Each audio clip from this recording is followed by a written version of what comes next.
Now we'll see tradition of historiography. The writing of critical historical narrative is known as historiography. So children, underline this line in your textbook. The writing of critical historical narrative is known as historiography. A scholar who writes such a narrative is a historian. So, who is a historian? A scholar who writes such a narrative, collection of past events, is known as historian. The historian cannot include every past event in his narrative. It can be based on present event also. So the inclusion and interpretation of historical events by historian often depends upon conceptual framework adopted by him. So this means that historian can adopt any type of conceptual framework, a type of framework or a type of process, a type of you can say rules or policy which they follow while writing their historical event or document. His style of writing is determined by the conceptual framework.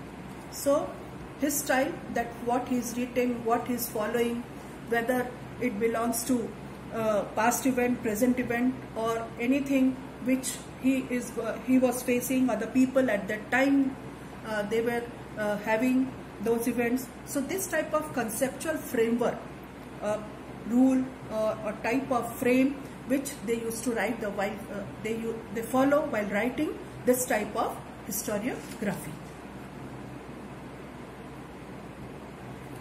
Now tradition of historiography, it goes back to ancient time.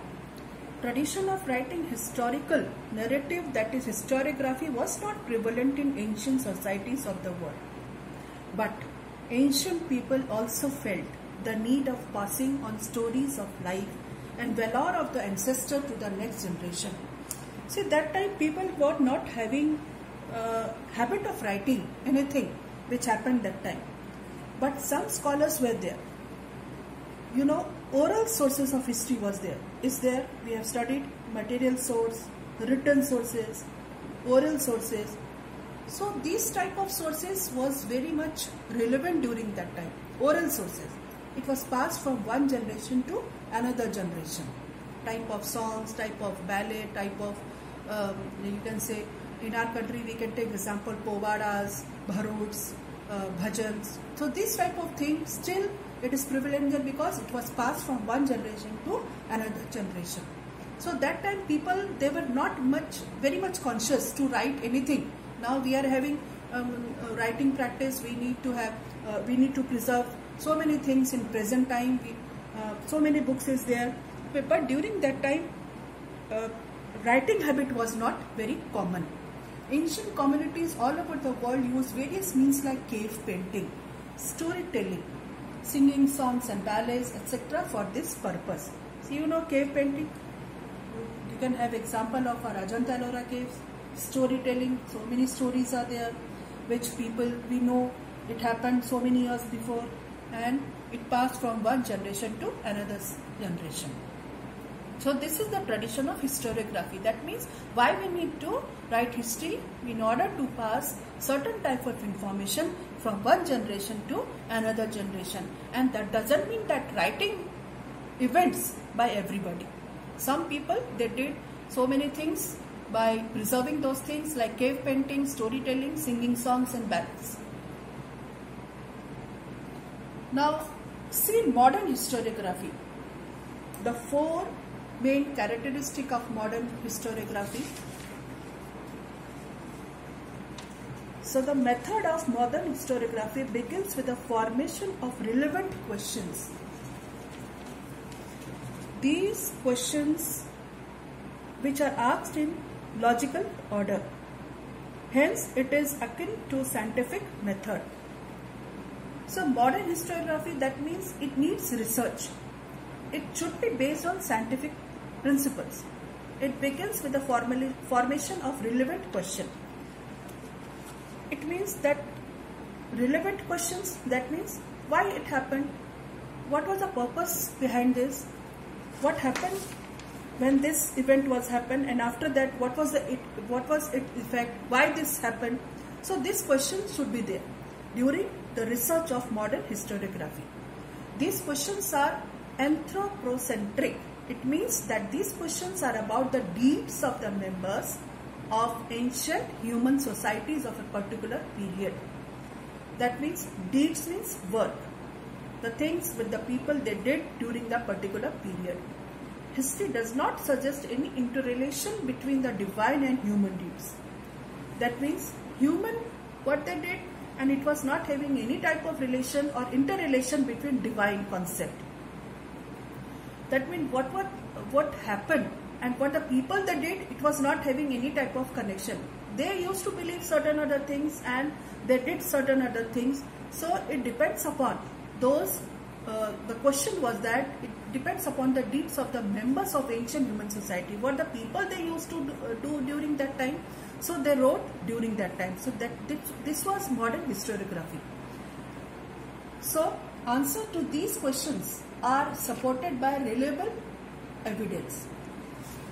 So now everything should depend upon modern historiography. It needs certain kind of reliable evidence. We need to have proof that why this happened, what the people they did. So we need why, what happened. So is it happened that time? So this question, it needs certain reliable evidence. History presents a graph of mankind's journey with the help of past human deeds. So human deeds is very important. Whatever human or people they have done, it became history. So it is very important that those important events should be made research during modern historiography. Now, all of you know that history is derived from Greek word. And it is said that modern historiography with above characteristic has its roots in the ancient Greek historical writing. History is originally a Greek term. Herodotus, the Greek historian of the 5th century BCE, used it first time for his book entitled The Histories. Understood? So he was a father of history. Remember this, very important. Herodotus, the Greek historian, he was a father of history. So one of his very familiar or very popular thought was the only good is knowledge, the only evil is ignorance. So according to Herodotus, the only good is knowledge and only evil is ignorance. That means he gave stress on knowledge. So that means we can say that during that time, ancient time, education or studies or you can say books, it was also very important. Some people, they were very much interested in research work, writing, so many things, documents, events. So the earliest inscription in Louvre Museum. So the above picture shows a fragment of earliest inscription. A forward marching file of soldiers holding shields and spears is seen here. The journal is in the front. So this is, we can see in stone inscription that here the people, they are marching behind a journal, who is taking a lead during a wartime. And the tradition of recording historical, here we can see the journal is here. He and all the file of soldiers, they are holding shield, must be a war event. It was inscribed on a rock which was there in, it is the earliest inscription in the Louvre Museum, and which is it is in France, this museum in France. So here that time what happened, some war must be there or battle was there. So this is journal. So we can make out that that time war also had, battle was there. So the journal is in the front. The tradition of recording historical event can be traced back to Sumer civilization in Mesopotamia. Names of Sumerian kings and stories of battles fought by them have been preserved in various inscriptions.